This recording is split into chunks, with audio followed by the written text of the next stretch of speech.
Hi everybody, welcome back once again to the Eastfield Gunroom YouTube channel, and following a number of requests for a kind of tutorial, tips and hints regarding adjustable combs, guess what we've got today?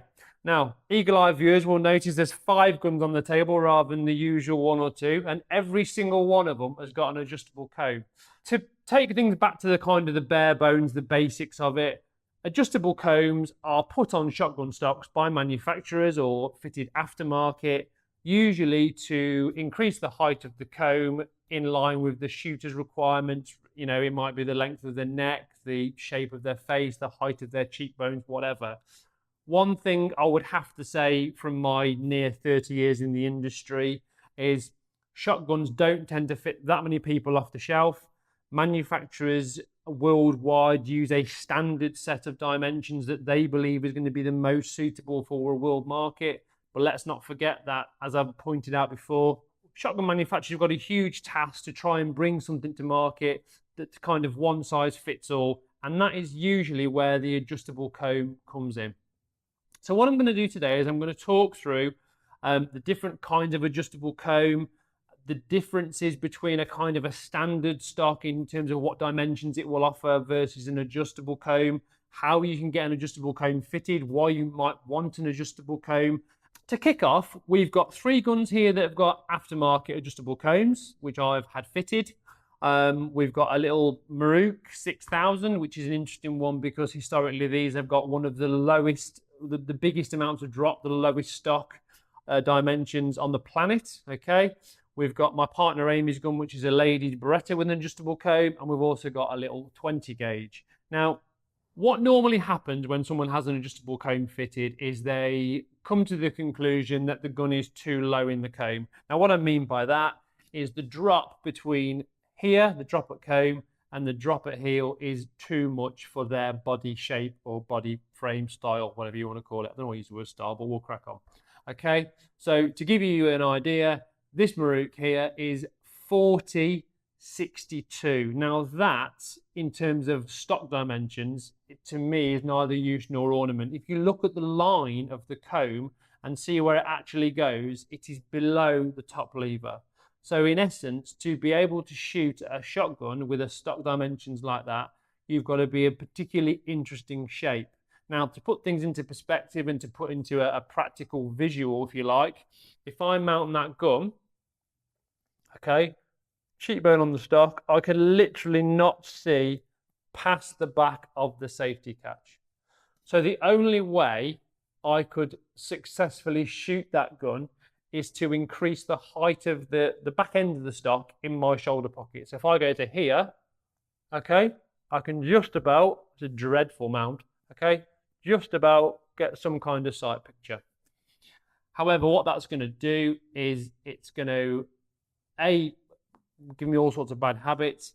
B, I'm going to get more felt recoil because the bottom of the pad is out of the shoulder pocket. And C, I'm just not going to progress anywhere in terms of shooting because it's just not the right thing to do. So just to reiterate, I mount that gun miles too low in the comb, literally miles too low in the comb. So what will happen is, as a consequence, I will lift my head off the stock, and then subsequently I will get smacked in the cheek, boof, when I pull the trigger. Okay, and what tends to happen is, historically, people have come to me and they've said, oh yeah, my gun's shooting too high. Well, what's usually the case is, because they're lifting their head off the stock and the gun is flipping when they pull the trigger, that's why it's shooting too high. 9 times out of 10, the actual diagnosis is the gun is too low in the comb, not too high. So in that situation, what we do is we take the stock and we fit an adjustable comb. Now, one thing I want to make very clear, something I learned a long time ago being around shotguns. If you are looking at a model of shotgun that's got a manufactured adjustable comb, then the dimensions are wildly different to that of the fixed comb. Now, obviously that makes sense because it's different because it needs to adjust. However, what tends to happen is adjustable combs direct from the manufacturer tend to start really low. So what I mean by that is, if we take this Browning here, for example, this is Browning 525, the drop at comb and the drop at heel on a standard 525 with a fixed non-adjustable comb is 36mm drop at comb and 56mm drop at heel. So you've got 20mm of drop. If you look at the adjustable comb version, it's something like 40-55. So it's lower at the front and lower at the back. So what that means is it's got to come up at least 8 or 9, 10 mil to be in line with the height of the standard stock 525 that hasn't got adjustable comb. Stay with me, people. I'm trying to explain this as best I can. Right. So what I mean by that is, yes, you think, I'm going to buy a gun with an adjustable comb, but you've got to come up a considerable amount anyway to get to the level of what you would if you bought the same gun with a fixed comb. So what that means is you don't have the level of adjustment, because that gun there, this stock, okay, is adjusted quite a lot. It's pretty much at the peak of its travel, which is why I've set it up like this. Now, if I mount the gun, it's not that much higher than the gun would be in its standard form. Do it again. Not massively higher than it would be. So what I'm saying there is you must look at the option of having a fixed stock gun and getting it made adjustable, because ultimately you will get more adjustment. So to give you an example, this little Maruk that I use for everything, it's a Maruk 6000, absolutely bulletproof. Got an adjustable comb on it, got a Kiki's pad on it because it's a gun that I use for gun fitting. Now if I adjust the comb, so it's dead easy, get an Allen key, slacken the grub screws off, and then what we'll do is we'll take the top of the comb off. So what we've done is, in this instance, the stock has been machined to accept these posts, and what they do is you can put the comb wherever you want it to sit on the post in terms of the height that is required. In addition, should it not be high enough, you can actually get even longer posts. So what that means is it makes this gun extremely universal from a fitting point of view, which is why I use it when I've got customers and I'm doing gun fits, because I can go from this sort of dreadful 40-60 dimension right up high to if we were fitting somebody that needed a very, very high stock. What I'm going to do is I'm just going to pop that on there, tighten it up. So if you look there, we've come up a considerable amount of weight, 10, 12 mil, something like that. Now I'm out the gun. And it's completely transformed the sight picture. I'm not having to lift my head. I'm not having to put the gun too high in my shoulder pocket. It's absolutely spot on. And what we've done is we've essentially got the right comb height. Now, had that been a factory adjustable, that's not the best example because they don't make a Miracle factory adjustable sport. Are certainly not available here in the UK, which is why I use the Browning. That gun will not go as high as that gun, because what we've done is we've taken an existing Sporter stock, which has got normal dimensions, 20 mil a drop, 35, 55, typically, not particularly with this Maruka, but what would normally be, and we've increased the height of it by 10, 15 mil, which you wouldn't get with a factory adjustable. So, who needs an adjustable comb? From my experience, a lot of UK shooters. We have got long necks, high cheekbones, we're tall, particularly ladies. Like I said here, if we look at this, we've got my partner Amy's gun, it's got an adjustable comb on it, because women in particular have long necks, high cheekbones, and guns do not fit them off the shelf. We're going to be looking quite a lot at ladies' guns further on in the channel, but for now, just take it that if you are a female starting shooting, the chances are you will, unless you go for a kind of a ladies' dedicated gun like the Silver Pigeon Victoria, ATA do one, Coffs do one, Yilders do one. There's a lot now because there's a lot more females getting into shooting. The chances are you are going to need an adjustable comb because those standard dimensions are not going to fit you. So here's the question: how do we set up an adjustable comb? Obviously, I've done it millions of times, so I've just got that Maruk, slackened the grub screws off, mounted it, and now it's absolutely perfect. Okay, but that's not always the case. Let's look at what we can do to help you kind of set it up at home. So let's assume you've been to your gun shop, or you've been to your mate's house and bought his old gun off him, and you sat at home and you've got your Allen keys everywhere, your box of bits, your little pack of spacers, okay? What do? So the first thing to consider is, why have you purchased or acquired a gun with adjustable comb, or why have you had your existing gun converted? And it's because it's too low in the comb. So what we're looking for, when we mount the gun, to not look at the back of the top lever, to not look at the back strap, and ideally not to look at just the bead. What you want to be seeing is you want to be seeing a little bit of rib. It's always better to see more of the target than less of the target. If you have to put the gun When I say the gun, I mean the end of the barrel, slightly underneath the clay or slightly underneath what you're shooting at the target. That's better than having to blot it out, in my opinion. Obviously, there will be other schools of thought about that, but it's never failed me. So, a good trick is this. When you mount the gun, now I've chosen this gun because it's got a middle bead, it's got a center bead. Now there's a famous saying, look for the figure of 8. So by that, you look for a snowman, you look for the one bead, which is the foresight bead, to sit just on top of the mid bead.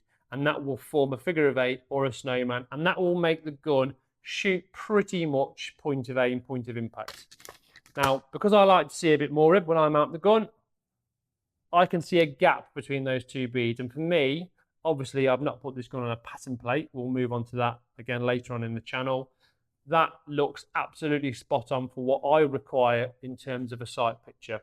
Now, the way to do this at home, like I said, you sat there, you've got your brand new Yilditz Browning, whatever it is, with your Allen key, you're raring to go. What you should do is you should take the very, very simple step and you should go into your Grant whiskey jar under the stairs and get yourself a couple of quid, because the easiest way is to do this for me is to use £2 coins. I'll come on to why we use £2 coins in a second. So you might need someone to help you do this. You can also do this in a mirror. Mount the gun, okay? And where the barrels sleeve into the actions, where the join is, you'll see a little line on most guns. Pop the £1 coin on. So what we do is pop the £1 coin just there. Head back on the stock. And you should still be able to see in your line of sight, in your vision, that foresight bead over the top of the £1 coin. Now, in my opinion, that will give you just enough height for sort of sporting, pigeon shooting, whatever you want to do, just as a general rule of gun fit and what you should see in terms of the height of the comb. I would work off that. So, what about the £2, I hear you ask? In my opinion, I would use the extra £1 coin when you want to set the gun up to shoot higher. So we're talking about something like a trap shooting gun. Now, because I need a high stock and because I've set this up considerably high, when I mount the gun and put £2 coins on, okay, see if I can do this one-handed. I'm so strong. Head back on the stock. I can just see the bead on top of the second £1 coin. And what that's going to do is it's going to make the gun shoot slightly higher. So when I'm shooting a rising target, like a trap target, which is going away from me, it's going to give me that extra vision to put the clay on top of the barrel before I pull the trigger. And that is the basics of setting up an adjustable comb. Now, what's kind of crucial throughout all of this process is, as much as the front end and as much as what the sight picture is, and I know that people will say, well, I've been told to take the bead off by my coach. That's absolutely fine. Ultimately, it's about knowing where the end of the gun is. It's also critical where it is in your shoulder. Now, we talked at the start, and I go back to my little Maruk because I love it, about the gun being too high in the shoulder if it's too low in the comb. So that is where I had to start off with it at the start of the video, because we hadn't adjusted the comb in accordance to my fantastic face. So now it's spot on. It's exactly where it should be. So if it is that you're on a playground on a Sunday morning and someone's in front of you and they're missing a few clays and they're stood there with a gun like that in their shoulder, you can say to them, that's probably too low in the comb for you, mate, because it's too high in your shoulder. And that is a consequence of having a gun that's too low in the comb. I'm full of these top tips today. So we've looked at the height. Now, what I just want to do is reiterate, it is absolutely crucial when you look at the adjustable comb scenario that you consider the dimensions of the gun that you A, want to alter, or B, are looking to buy that's got an adjustable comb. Because, for example, like I said, with a gun that's had an adjustable comb conversion, there's a lot more adjustability, if you like, because you can buy a longer post and you can get the gun higher. I do know that Beretta do also do a longer post for their BFAS system. Remember, we looked at it in the 694 video. If you're not seen it, check it out. But they are ridiculously high. So you go from sort of, oh, it's not quite high enough, to, oh my God, who was ever going to need that? So I wouldn't recommend you do that at all. And also another top tip, if you remember the Browning Ultra XS Pro video we did, again, that's a gun that's got a factory adjustable comb. Don't buy an earlier one. The posts are too short and the comb will fall off when you're shooting it. It's a dreadful design. Same with the 525. If you're going to buy one, get the one that's adjust through the back of the stock like the XS Pro. So that covers the kind of the height side of things. What about the cast? Okay, it is a common misconception, I believe, that a lot of people feel that they can determine themselves to have an eye dominance issue if the gun stock is too low. What I mean by that is if you've got a gun that's really low in the comb, you can have the tendency to roll your head, and that can make it look like, I'll just do a visual of that with this little 20 bore I've got here. By rolling your head, it can make it look like your left eye wants to take over and that you're left eye dominant if you're a right-handed shooter. In my experience, that's not always the case. It's quite often because the gun is too low in the comb. So that just goes back to the whole height thing. However, what about the cast? So what I'm going to do is I'm going to take the comb off this little 20 bore. Do bear in mind, if you've got a small gauge like a 20 or a 28 bore that requires an adjustable comb fitting, then do bear in mind that there's a lot less wood, physically less wood in the stock than there is in the equivalent 12 gauge because they're hollowed out more. So with this is one of the adjustable comb conversions that we do here at Eastfield Gunroom. What we've got here in terms of the height, just to give you a reference point, is you've got 2 grub screws in the top of the comb and you can wind them down accordingly. So when you're cleaning it, taking it apart, moving it for whatever reason, you've got a reference point, but you also get some spacers so you can return the comb to the same height at any one time. In terms of cast, which is the other reason that we put an adjustable comb in a gun, or we buy a gun with an adjustable comb, if you are particularly broad-shouldered, you might be very wide, you will need a degree of cast. Now, again, you tend to find that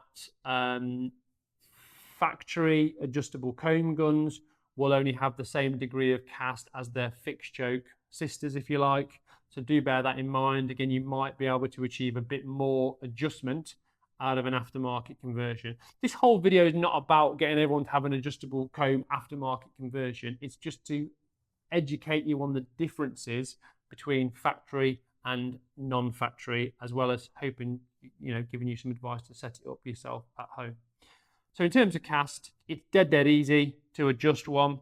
So what you can do in essence is you can look at the posts that are in the unit inside the stock, push them across to left or right, cast on or cast off, and then tighten it up. And usually the shooters that require a bit of cast, quite often ladies require a little bit of cast, but also kind of bigger guys, broader guys, and they need a bit more bend out of the stock. Just bear in mind, if you go full pelt, I'll pick the Browning up for this, in terms of the cast adjustment, and you push it right over, that is going to potentially dig into your face when you are shooting. So in that instance, it might be worth speaking to a gunsmith and actually having the stock bent if you need an excessive amount of cast, shall we say. Okay. So in terms of an adjustable comb itself, people quite often say, will it change the balance of the stock? Because I'm all about the balance tests. Not really, no. The unit that most manufacturers fit, or certainly we fit, is completely lightweight. It's aluminium, no problem at all. And also, ultimately, you have to take a bit of wood out the stock in order to accept the unit. So 9 times out of 10, the balance is not affected at all.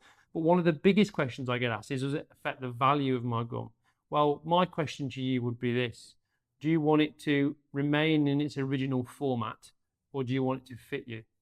So I think it depends. Again, we talk about application and the type of gun.